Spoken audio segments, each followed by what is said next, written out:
Bananas may look like a palm tree, but they are actually a herb, albeit a giant one. What this means is that after they've produced fruit, that shoot will end up dying back. Most of the bananas you'll encounter are in fact seedless. So how do you grow a plant?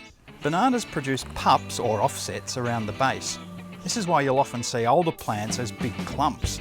These pups can be carefully split off and grown as new plants. Splitting them off is in fact the best way to get good fruit crops, because that way the plant is pouring energy into producing fruit, not into producing new plants. All you really need is a sharp spade and a good garden fork. You need to select the right plants to split and grow. They need to be at least 30 centimetres or 12 inches tall. And growers will tell you the best pups have fewer leaves and leaves that are spear-shaped.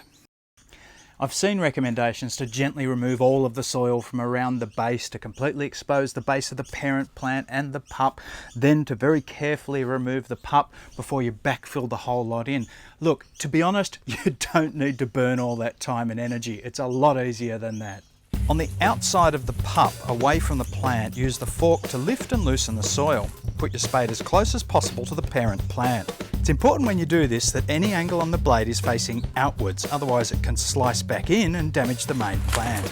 Now just push down a few times, hard. Yes, it does take a bit of steady effort. Then finally your spade will push on through. You can then use the fork, spade or your hands to free the pup. Two last tips for you. Yes, you can put your pup straight into the ground, but just make sure that you prepare the soil well, fluff it up so it's nice and open, and it needs to have good drainage. Now, personally, with any root offsets like this, I prefer to put them into a warm, shady spot for a day or so, just to let them heal over. That reduces the risk of any fungal or rot problems. And I like to put mine in pots for a few months first. That gives me a lot more control over things like watering, and I know that they're going to establish really strongly. And there you have it, free bananas. It's that easy.